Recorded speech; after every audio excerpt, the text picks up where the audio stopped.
So guys, I finished Ironheart, and I have a few things to say. This was a show that, when it was announced, I had very little interest. This came around a time when Disney was making Marvel just greenlight every single character for their own show. They were trying to pound out material and overload us and make the fans happy. But for a lot of us, that was frustrating.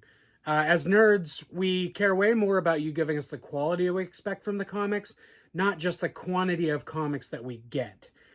Riri Williams is a very interesting character and one that I quite like.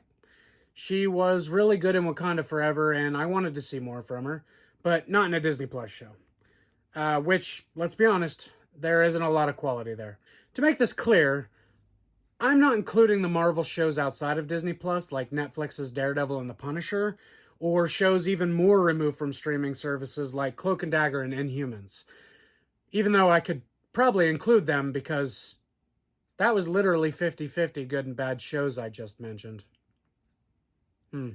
Anyhow, back to Disney Plus shows. Like I said, it's been a bit of a mess since the start of the Marvel television run. It started so strong with WandaVision and Loki, but it really started to lose its way the last year or two, maybe even 2.5.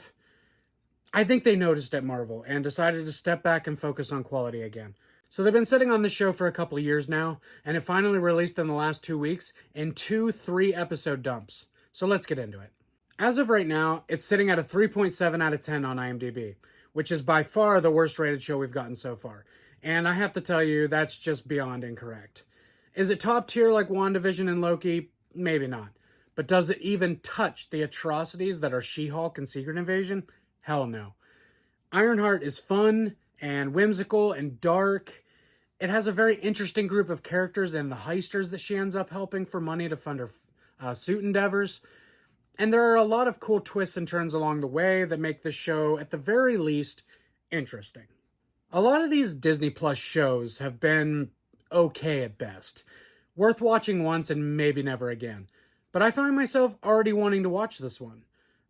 It isn't phenomenal by any means, but everyone in it is very likable and they all have a story to tell.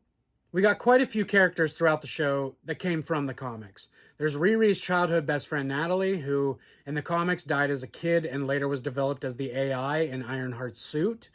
Done a tad different in the show, she died as a teenager young adult, and Riri finds a way to make herself the AI in the suit.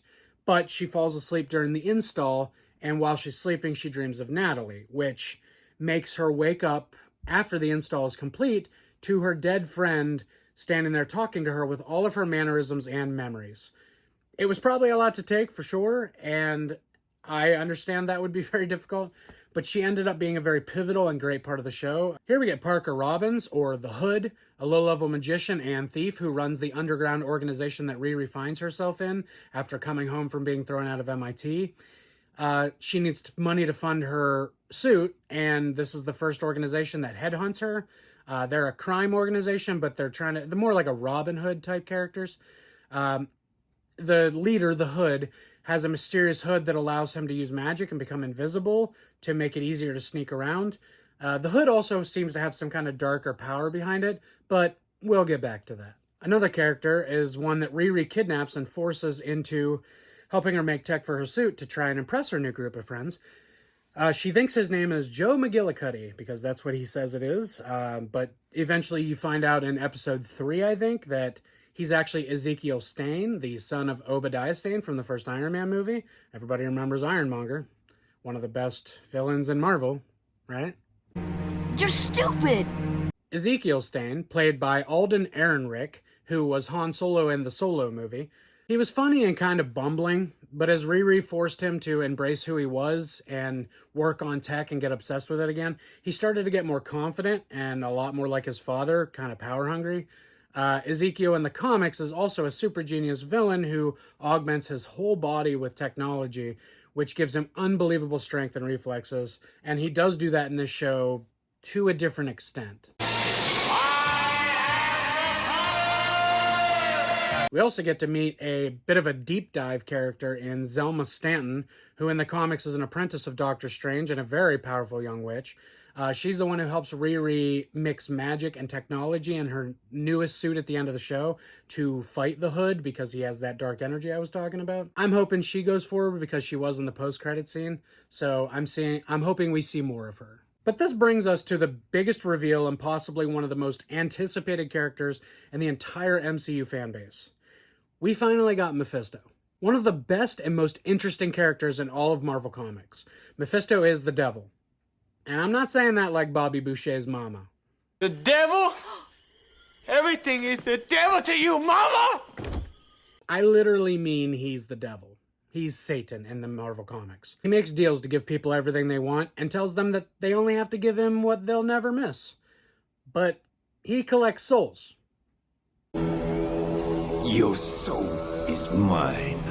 Mephisto was played expertly by Sacha Baron Cohen. Yes, fucking Borat. He is my neighbor, Nursultan Tuliakbay. He is paining my assholes. I get a window from a glass, he must get a window from a glass. I get a step, he must get a step. I get a cloak radio, he cannot afford. Great success. We have been waiting for this for a very long time as fans. I didn't 100% know he was going to show up in Ironheart, of all places, but he did, and I can't wait to see him going forward in the movies. Doctor Doom, as a character, mixes magic with technology, and Doctor Doom is now in the world and going to be pivotal. So I think Mephisto will come back, and maybe Doctor Doom made a deal with him or something. Lots of possibilities there. So my overall thoughts on the show. I think it's in the top half of the Marvel television shows. I think it may be even top 5. And I will watch this one again. There's a lot of stuff I probably missed, a lot of Easter eggs. I'm going to go through and watch it again. There's quite a few Marvel shows that I never went back and watched again. So that's saying something for this at least. I know I'm a fanboy and I glaze a lot of this stuff. But I've been a lot more critical lately, and especially of the television shows. And I believe that this one has problems. And this one also has a lot of pluses. It's really good. Thanks for listening to me for a few, and I will catch you all later.